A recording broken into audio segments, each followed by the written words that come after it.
Дуаны бийлик башчыларга кылуу дегенди кандай түшүнөбүз? Дуа кылуу аларга. Бийлик башчыларга дуа кылуу деген ошолор оңолсун, кемчиликтери болсо, каталары болсо ошону ташташсын, Алла Таала туура жолду көрсөтсүн, адилеттүү болушсун деген дуа да. Бул биз үчүн эле, өзүбүз үчүн эле пайда. Эгерде бийликке ушундай жакшы дуа кылсак, алар Аллах субханала кабыл алган болсо, ошонун аркасында бийлик оңолуп калган болсо, элге адилеттүүлүк кылган болсо, биз үчүн эле пайда да. Ошо дуа кылган адам дагы чоң соопка ээ болот, анын пайдасы баардык элге жетет. Анан дагы бир нерсени эскертип коеюн. Жана пайгамбар саллаллаху алейхи вассаламда көптөгөн хадистеринде үндөгөн да ошол башчыларга баш ийгиле депчи. Демек, бул биздин динибиз, пайгамбар ошол нерсеге үндөп кеткен. Мына ошолордун бири дагы мына кошумча айтып кетейин. Убада бин Самит деген сахабанын хадисте Бухари, Муслимде ошол айтып атат. Ошол сахаба биз пайгамбарыбызга сөз берип, моюн сундук эмнеде, ошо жакшы иштерде баш ийүүдө, бизге жаккан иштерде да, жакпаган иштерде дагы баш ийүүдө, кыйналсак дагы, жыргалсак дагы баш ийүүдө, жана ким ушу бийликке келген болсо аларга каршы чыкпоого макул болдук деп атат. Мына ушундай хадистер көп пайгамбарыбыз саллаллаху алейхи вассалам айтып кетиптер. Мунун баары эмнеге пайгамбарыбыз айтып атат? Мунун баары пайгамбарыбыз залым падышаларды, башчыларды, туура эмес иш кылган башчыларды колдош үчүн, аларды ушул нерселерди кыла бергиле деп, жаман иштерин кыла берсин, уланта беришин деген максатта эмес. Ошо элдин каны төгүлүп кетпесин, ошол кемчиликти туура эмес оңдоп алышып, ызы чуу чыгып, мамлекеттин туруктуулугу кетпесин, элге жакырчылык келбесин деген максатта айткан. Кемчиликтер болсо туура жол менен оңдогула. Дүйнө үчүн антип алар менен кармашып, кан төгүлбөгүлө, каршы чыкпагыла деп ошол себептен айткан. Анткени мына биздин башыбыздан эле өттү, канча деген башка мамлекеттерден көрүп атабыз. Мындай кагылышуу, көтөрүлүш бизге эч бир пайда алып келбейт.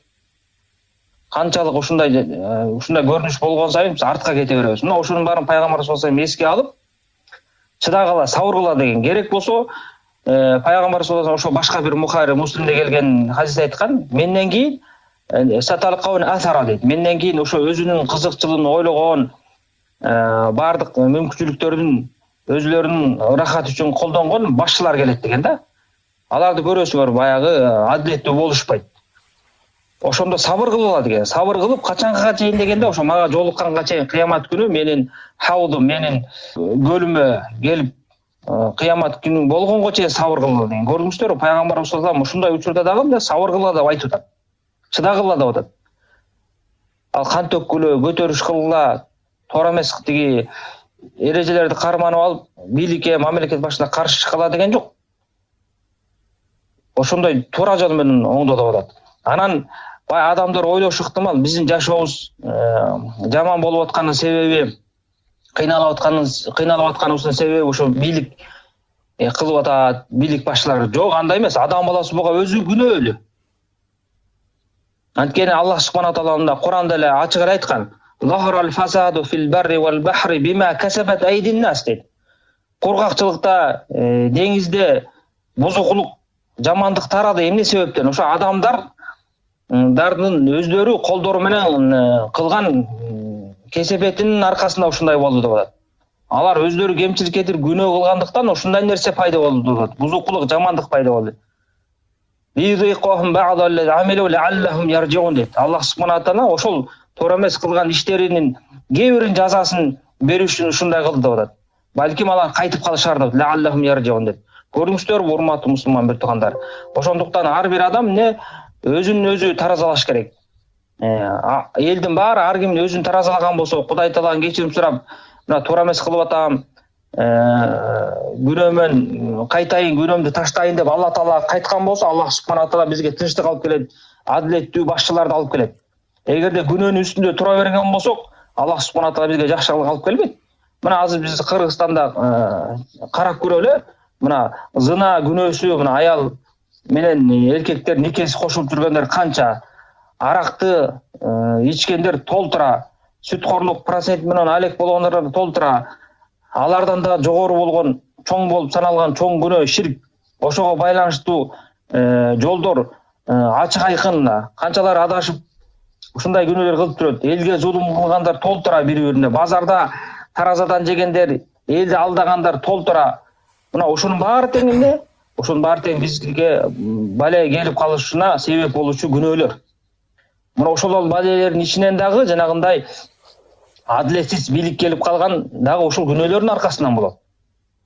Ошондуктан адам баласы эгерде кырдаалды оңдойм деп чын эле чыныгы ниети бар болсо, анда аны эмне менен оңдош керек? Тобо менен.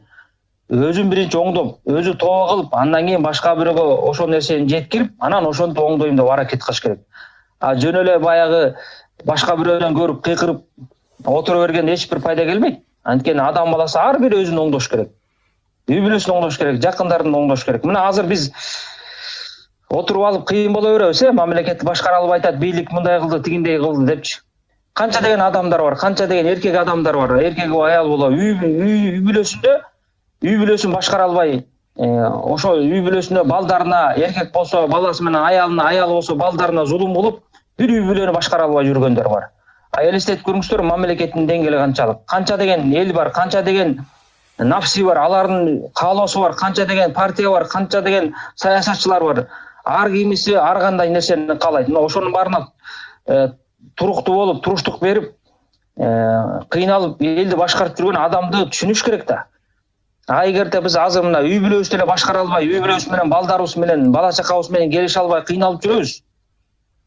Бир маселени чече албай. Анан ушундай чоң маселелерди карап аткан бийликке биз сын пикир айтышып коюшту оңой нерсе көрөбүз да, мынтип коюшпай, тигинтип коюшпай деп.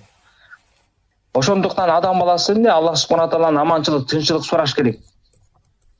Өзү үчүн, эл үчүн, бийлик үчүн. Бизге жардам бер, тынччылыкты, адилеттүүлүккө алып кел деп. Ана чыныгы ушул мусулман болот. Эгерде ошундай адам чыныгы элге күйгөн, жерге күйгөн адам болот. Анан жөн эле кур сөз менен, же жамандоо менен, ушак таратуу менен эч бир пайда келбейт. Өзү да күнөөлүү болот, жана элге гана зыян алып келет.